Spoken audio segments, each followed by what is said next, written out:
What's going on? Jacob.exprealtor here with Academy Realty, brokered by eXp Realty. Hope you guys are having a wonderful, beautiful, and fantastic day today.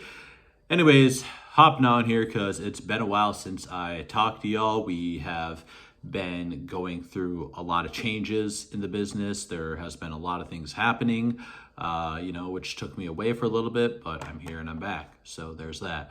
But the biggest thing, right, that I want to hop on here is we just got a home under contract.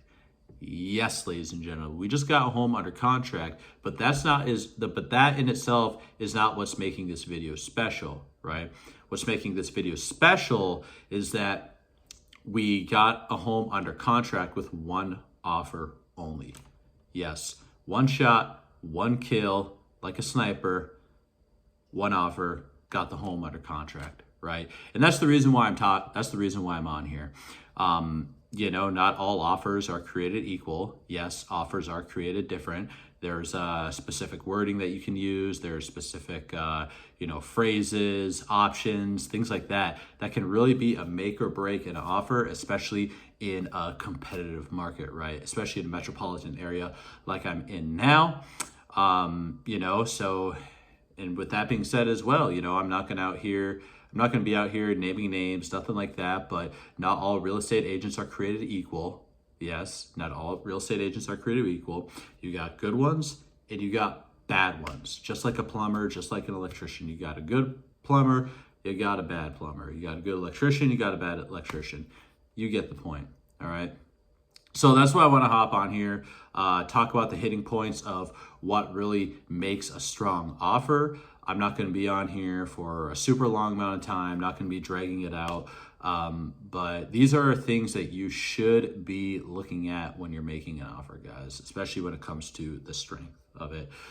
There's all sorts of situations that are happening, with homes, it could be, there's like 1,000 different situations that could be happening. And based on the situation, that is how you want to alter, right? That is how you want to alter / move the wording of the purchase agreement, doing different options, things like that. There are so many different options we could do, and it's all about picking the right customizable one to your situation, which is again why I call myself Academy Realty. I'm explaining this stuff to you so that way you fully understand the concept of what is going on, so you can walk away not only a home buyer, but a more educated one as well. So let's get into it. So the first thing, right, when it comes to a purchase agreement is that you should be looking at the purchase price, right? Now, this doesn't always mean that higher is better. There's things that come into it. What's the appraiser likely going to come at? How many offers do they have?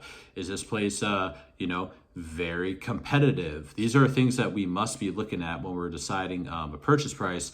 It doesn't always mean higher is going to be better, because if you go too high on it, say where like your lender isn't going to essentially cover it, then what's going to happen is you might have the offer or the whole deal fall apart down the road potentially. These are simple things that we got to be asking ourselves when we do stuff like this. All right. Another thing that we got to be looking at is the earnest money amount, right?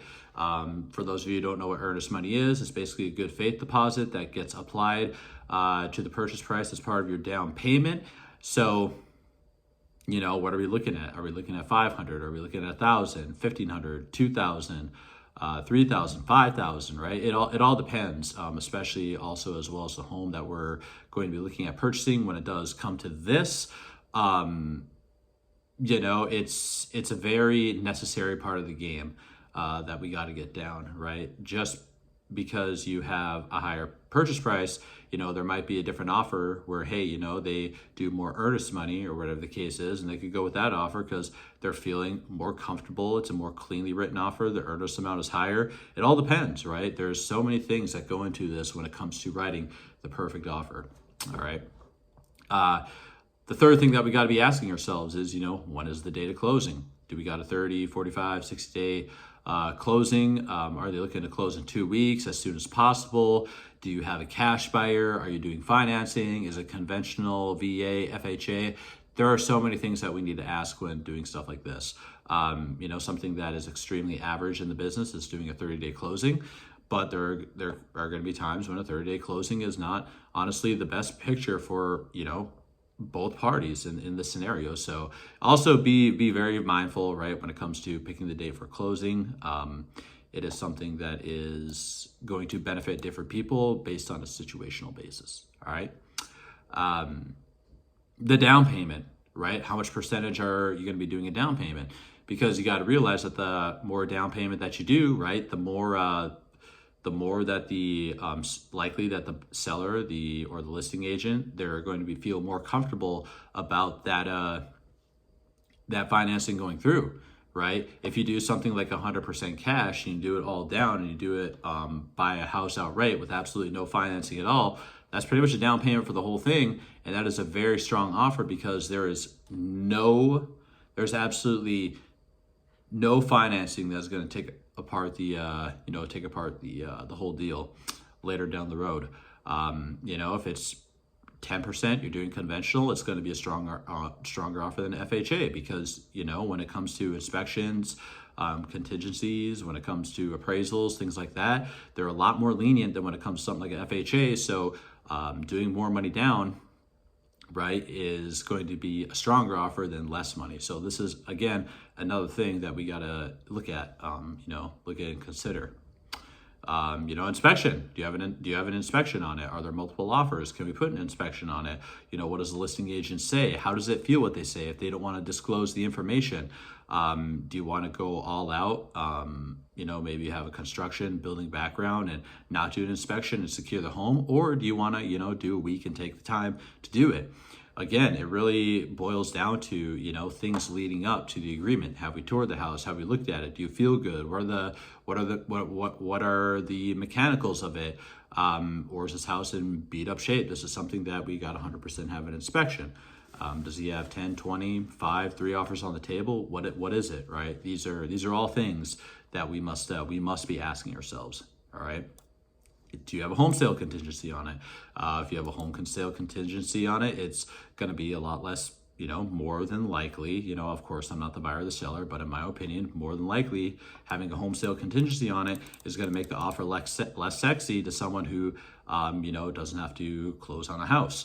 So I'm just setting it out there, realistic expectations based on what your situation is. So that's definitely something that could really play a big part when it does come to the purchase agreement. So is there an appraisal cap clause, right? Are you going to cover the appraisal in cash? Is the seller going to cover? Are you covered?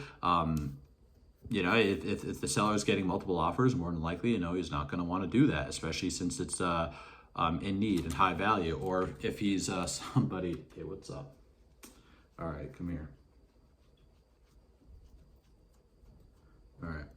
Or if it's somebody who is, doesn't have a lot of offers. Maybe he's looking to pay that gap if he has a lot of hard time getting off the market, but with it still being a heavy seller's market, things like that, I wouldn't bet on that situation, but you never know. Everybody's different. So, all right, and last but not least, do we have an escalation clause on it? Escalation clause is, with whether it's a good idea, it's based on a number of things. Is there multiple offers on it? Is there not multiple offers? That is definitely something that we must essentially look at before scheduling this escalation. Okay, and there's definitely more things that I could break down and that I could talk about in what makes a strong offer. But these are just several things that we must look at, and that's what makes me very different than a lot of people. Is not only am I going to service you in the best way possible, but I'm going to do things that are essentially based in what your personal, whatever your personal situation is. I'm going to make moves that's going to cater to that personal situation that you have. That way it's 100% customizable to what you want and what you're offering, right? No two offers are the same. I don't do a cookie cutter, nothing like that. But yeah, if this interests you a little bit, or you're somebody who is looking to essentially gain more knowledge, or wherever you're at in the process, if you're interested in hearing about it more, maybe ready to rock and roll, go ahead and reach out to me, right? Go ahead and reach out. I'm always answering my DMs, everything like that. Even if you're looking to sell, if you're, a renter as well, I do work with renters. I work basically everybody, investors, whatever the case is. So anyways, I hope that you all got a little bit more educated on what does make a strong offer, a strong purchase agreement. It's something that I pride greatly, and I want to educate you all, and I want to have you make the best decisions possible. But yeah, this is Jacob.exprealtor with eXp Realty, and I am signing out. Peace.